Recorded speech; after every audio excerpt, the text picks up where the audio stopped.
نہ ہوتا تو یہ جو سرمایہ داری کے نظام کے عامل ہیں، کیفیت ان کی ہم یہ کر دیتے کہ ان کے گھروں کی چھتیں چاندی کی ہوتی، سیڑھیاں چاندی کی ہوتی، ان کے صوفے اور ان کے دروازے جو ہے وہ سونے کے ہوتے، نہایت چمک دمک ان کے اندر ہوتی. ایسا کھلی چھٹی ہم ان کو دے دیتے کہ وہ کرتے جائیں یہ سارا کچھ.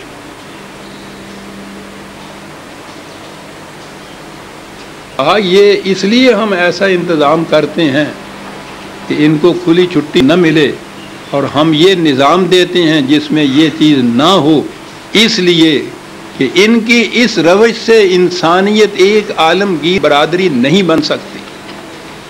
اور ہماری مشیت یہ ہے کہ آخر الامر ایسا ہو کہ نو انسانی ایک برادری بن جائے.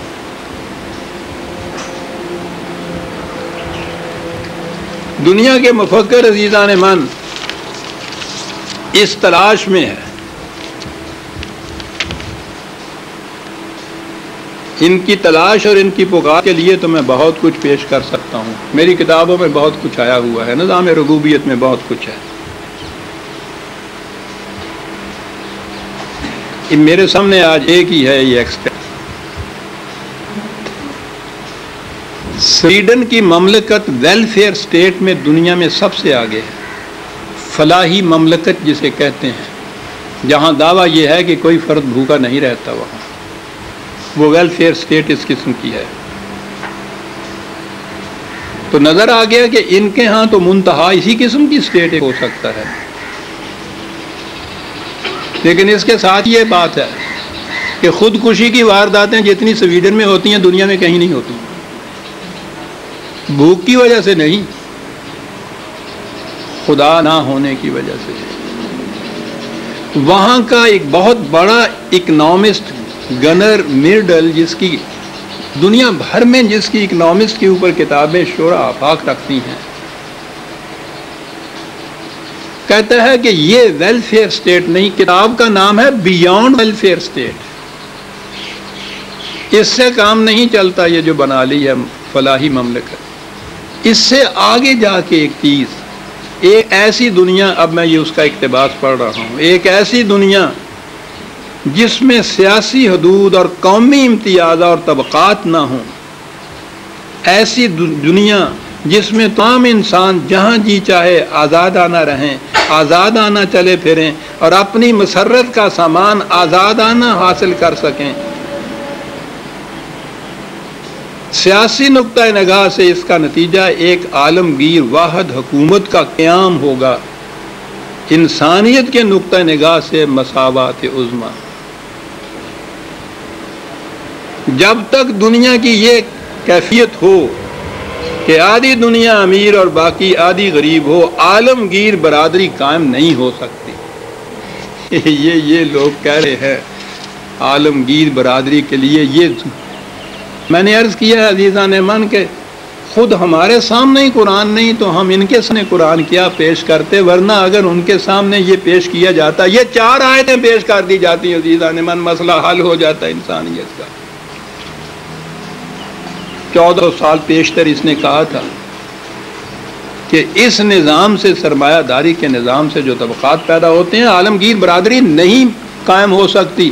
اب ویلفیئر سٹیٹ ہی کیوں نہ تم قائم کرو.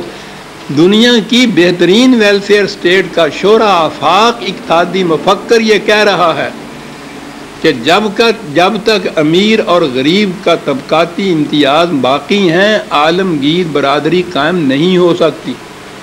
یہی تو قرآن کہہ رہا تھا.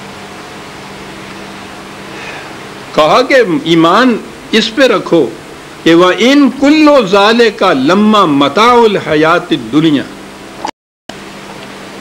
قرآن کریم نے ان تمام چیزوں کو، دنیا کی ضرورتیں جتنی بھی ہیں زیست کے لیے، سامان جتنا بھی ہے دنیا کے اندر، ہر جگہ اسے متاع کہہ کر پکارا ہے. یہ بڑی عظیم حقیقت ہے. اس کے معنی ہے استعمال کی چیزیں، جمع کر کے رکھنے کی چیز نہیں. کنزیومرز گڈز جسے آپ کہتے ہیں، پراپرٹی نہیں. ہر جگہ قرآن نے اس کو متاع کہا ہے، یوٹیلیٹی ویلیو ہے اس کی، استعمال کی چیز ہے، استعمال سے زیادہ جمع رکھنے کی خزینہ کرنے کی چیز نہیں ہے، یہ متاع الحیات الدنیا ہے، اتنا سمجھو صرف۔ کتنا زیادہ استعمال کر لے گا، یہ بکس بھر کے جو سگریٹوں کا رکھ لے گا، پی جائے گا ایک دن میں یہ سارا۔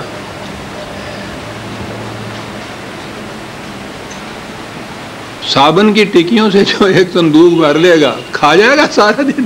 استعمال کی چیز قرآن نے ایک لفظ میں مسئلہ حل کر دیا۔ روٹیاں کتنی کھا جائے گا، کتنی کیا؟ یہ جو بڑے بڑے امیر ہیں وہ تو جسے پھلکے کا پردہ کہتے ہیں، میں نے وہ کھاتے ہوئے ان کو دیکھا، کروڑوں پتی ان کے ساتھ تعلقات تھے۔ آخری عمر میں نے دیکھا ان کی کیفیت یہ تھی کہ ہر وقت دماغ پہ سوال ہوتا تھا ان کے ہاں کہ بھائی وہ وہاں سے جو امپورٹ کیا تھا آ گیا ہے نا، دیکھو اکاؤنٹ بک میں درج ہو گیا ہے، مونگ کی دال کا اس کو شوربہ کہہ لیجیے، پانی جڑا ہوں، اس میں روٹی کی چپاتی کا جو پردہ ہوتا ہے نا پیچھے، وہ بھگو کے کھا رہے تھے، اور وہ ان کو بتا رہے تھے اکاؤنٹنٹ اپنے کو کہ وہ جو آ رہا تھا امپورٹ، وہ 50 لاکھ کا مال وہ آ چکا ہوا ہے، جمع مال ہوا عددہ، زندگی کا نصب العین رہ گیا کہ جمع کرو اور گنتے چلے جاؤ کتنا ہوا۔ اور جہاں تک متاع الحیات کا تعلق ہے، مونگ کی دال کا شوربہ اور پھلکے کا پردہ، اور اس کے ساتھ ڈاکٹر صاحب کی دوائیاں، اس کے لیے بھی متاع الحیات تو اتنی تھی، اور ہوس اتنی، الہاکم التکاثر حتی زرتم المقابر، یہ کیوں یہ کچھ کر رہا تھا؟ یہ اگر کوئی مثلاً آدم جی تھا تو اس نے دیکھا کہ داؤد والا جو ہے، اچھا اس نے اور لگا لیا۔ قرآن یہ کہتا ہے کہ یہ ہوس جو ہے یہ چین سے نہیں ان کو بیٹھنے دیتی، اگر صرف متاع الحیات الدنیا تک پہنچتے، اس تو حد ہوتی ہے، کتنی روٹیاں کھا جائے گا، کتنا صابن استعمال کر جائے گا، اس کی تو حد ہے۔ ہوس کی کوئی حد نہیں ہوتی، تکاثر کی کوئی حد نہیں ہوتی۔ متاع الحیات الدنیا عزیزان من، ایک لفظ میں قرآن سارا مسئلہ حل کر جاتا۔ او کاش عزیزان من پتہ نہیں کب تک یہ باتیں آپ سے کر سکوں۔ قرآن کو اس طرح سے سمجھا کیجیے، کیوں ہر جگہ وہ یہ کہتا ہے متاع ہے، یہ صرف کیوں کہتا ہے کہ اس کی ویلیو ساری یوٹیلیٹی کی، استعمال کی چیزیں ہیں، یہ جمع کرنے کی نہیں۔ متاع الحیات الدنیا، نظام وہ کہ کوئی متاع الحیات الدنیا سے محروم نہ ہو اور متاع سے زیادہ کسی کے پاس رکھا ہوا نہ ہو، بس سیدھی سی بات ہے۔ متاع الحیات الدنیا، عزیزان مان، یہ ترجمے، یہ تفسیریں کیا قرآن کو بیان کریں گی کہ وہ کیا لفظ کیا جاتا ہے۔ متاع الحیات الدنیا، اس سے آیت جو ہے والآخرۃ عند ربک للمتقین، اس کے قوانین کا خیال رکھنے والے، اس کے مطابق چلنے والے، اس سے زیادہ اس کے بعد جو کچھ بھی ہے وہ سارا وہ سمجھتے ہیں کہ وہ خدا کا، اس کے ہاں سے یہ ملے گا۔ خدا کا معنی سمجھ لیا، کہا یہ سب چیزیں سمجھا بھی دو، آ بھی جائیں۔ وَمَن يَعْشُ عَن ذِكْرِ الرَّحْمَنِ نُقَيِّضْ لَهُ شَيْطَانًا فَهُوَ لَهُ قَرِينٌ۔ کہا بڑی مشکل یہ ہے کہ یہ سرمایہ دار اکیلا ہی کچھ کم نہیں ہوتا، پھر مصاحب آ جاتے ہیں اس کے گرد و پیش کہ ہاں صاحب وہ سودا کر لینا بہت اچھا ہے،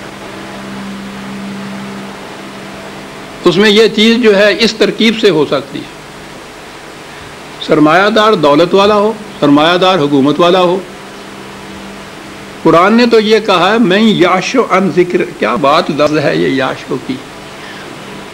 آخری معنی تو اعراض برتنا بھی ہوتا ہے، اصل میں اس کے معنی ہوتے ہیں یہ جو چیزیں وہ بتایا نا کہ چاندی کے، سونے کے، یہ سارا کچھ نگاہ میں جو خیرگی پیدا ہوتی ہے نا، چکا چوند ہو جاتی ہیں چمک سے،